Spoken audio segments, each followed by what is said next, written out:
We're here today with our Coach Strachan of the Fort Frances Lakers.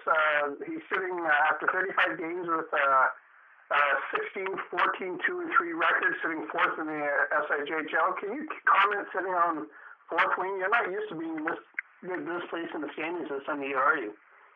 No, it's kind of a little bit of a change from the previous 5 years.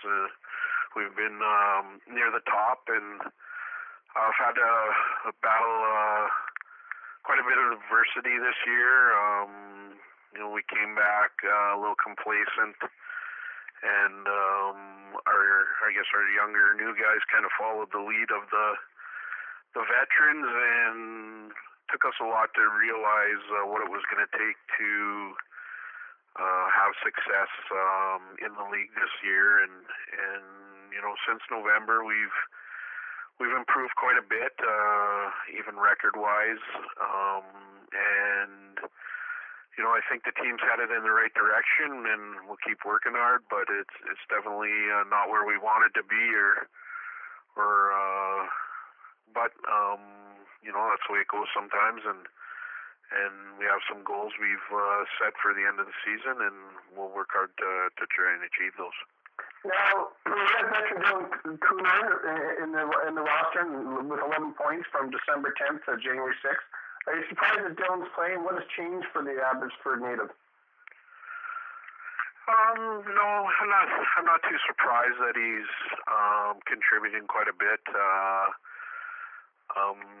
He's playing alongside a pretty good hockey player in Jared Vertanen, and they seem to have chemistry right from the start of the season. They know each other well from back home, and probably a big reason why we got to add Vertanen. But Dylan's comes to work. He works hard, and he creates a lot of offense ability from his speed, and he's been capitalizing a lot more this season on than previous years. I guess that we've had him on his chances, and he's a good 200-foot player for us that we can rely on game in and game out. So being a veteran probably helps a little bit with, confidence and everything too, right? What's that, sorry? No problem. Being a veteran, being used to the SIJHL probably gives a little bit of confidence also, right? For sure. He probably has a certain comfort level, and being a smaller league, you get to know the teams and their styles, and he's done a good job in just coming to compete, and hopefully he's going to continue to be a big part of our team. He wears our C, and we need some leaders down the stretch here to continue our growth. And that's you say after Saturday's game against the Miners, you made a comment that we need leaders to step up in the game and get us going. Is that happening now, or do things need to change in the dressing room to get into the playoff run? No, I think it's a lot. We're at a lot better state than we were at the beginning of the year. We had a lot of, I think, younger guys not quite sure what direction to go just because of our leadership, and I think that we have our older guys on the right track, and some of the new guys we've kind of brought in have helped that cause, and we're getting that leadership.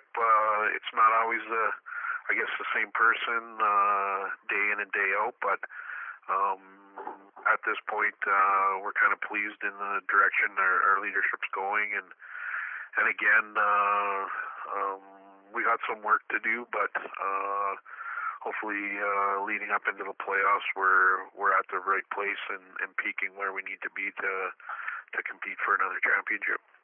Now, talking about the leaders, but now heading into the rookies, talking about Tyler Malpass, 1999, and Mark Richter, 98, combining for 28 points. How are they coming along going into the second half of the season?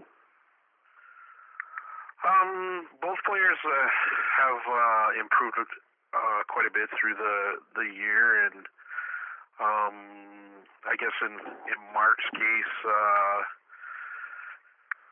he's coming out of U.S. high school and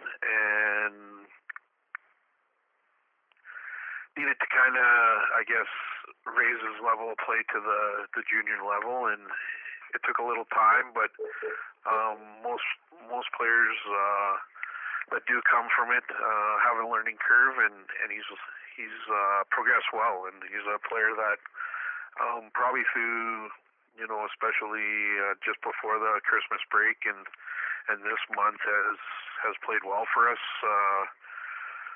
Our defensive core has been kind of depleted through injuries throughout the year, and he's a player that's been given a little more responsibility in the last month or so, and his play is definitely improving to where we need it to be.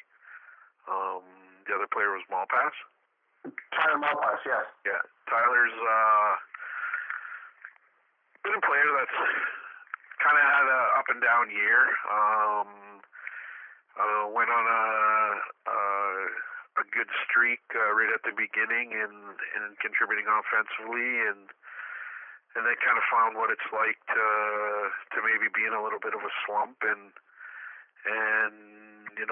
he's a player that has a ton of skill. He skates well, gets himself in good positions offensive wise to create offensive chances, and if he just can learn that he needs to battle hard every night and win those one-on-one battles, he's going to become a great hockey player. And obviously what he's done so far for us has been great, and since the return of Julian Uriniuk and getting him back with Tyler and Matt Tustin, the lines kind of clicked again, and they were before Julian's injury happened. So hopefully, again, a little more familiarity with one another, and through the next coming weeks helps that, and they continue to, I guess, grow as a line and help our secondary scoring out, which is much needed. Now, with the trade deadline just passing, tomorrow will be 2 weeks ago, and last year you made over 14 moves during the season to get to where you wanted to be, and this year you only made 9. Is that showing a little bit of confidence in your squad, or is it just that's what it ended up to be? Well, I think we kind of took more of a patient approach this year. I guess the staff and myself felt we had some young guys that obviously needed to learn and find their way at the junior A level, and I guess we've put our trust in that they're doing that, and they can get us to a point where by the end of the season they're obviously contributing and helping to the cause, and we've seen that. So I guess there's been a little bit of loyalty in that sense, and where in previous years, we've kind of moved guys in and out for older guys, and that hasn't happened this year, and not that we didn't try at times, but we just couldn't find the right deals that we felt were comfortable, I guess, for our team and would benefit you guys. Yeah, definitely, and so moving forward, we wanted to give the younger guys an opportunity, and I think things are rounding into shape here. And the first half of the season is not against the goalies that you have in the roster now, but like you said, you made 7 different moves in the first half of the season. So like you say, when you're moving goalies in and out, it puts a little bit of like I said, players have to get used to different goalies behind them, right? Yeah, in a sense, I guess, and I'm kind of tough on goaltenders and expect a lot out of them when I guess they're in between the pipes for us. But it's probably my fault at the beginning. We should have went down to 2 or 3 goalies right from the start, and and I kept some guys that I probably should have let go earlier, and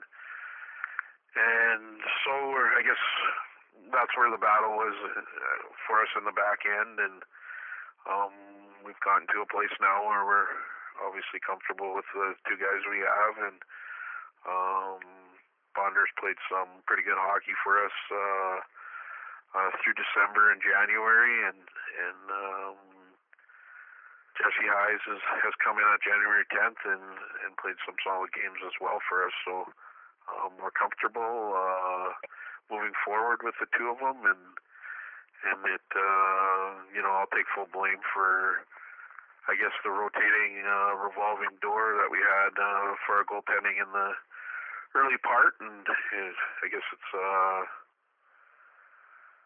something that I wasn't accustomed to and never have done, but and never will do it again. I guess we need our goalies to be confident and focused, and obviously knowing that they're here and playing. So again, we're a little bit behind in where we want to be, but we feel our goaltending's solid now, and obviously hope again that we can continue to grow through the stretch run into the playoffs. And that's exactly, like I mentioned at the start of the show, you're 35 games in, but you still have 21 games left. You have 3 against Minnesota, 4 against Thief River, and 4 against Dryden, 6 against Thunder Bay, and 4 against English River. And Thunder Bay has been your nemesis this year with just being 7-1 so far, right? Yeah, they've been tough on us. They've beat us pretty good in some of the games, and we've competed pretty hard in others. And finally Friday night broke through with a big overtime win against them. It was a great hockey game. Both goalies were lived up to the challenge, and we get a break at the end in overtime to win the game, which was good for us confidence wise, and we play them the most throughout the schedule this season, so hopefully that gives us the confidence we need to further build against them. But they're a veteran team that's smart, plays a hard game, and obviously you have the guys that can put the puck in the net to help their cause. So it's not going to be an easy task, but we'll keep battling against them.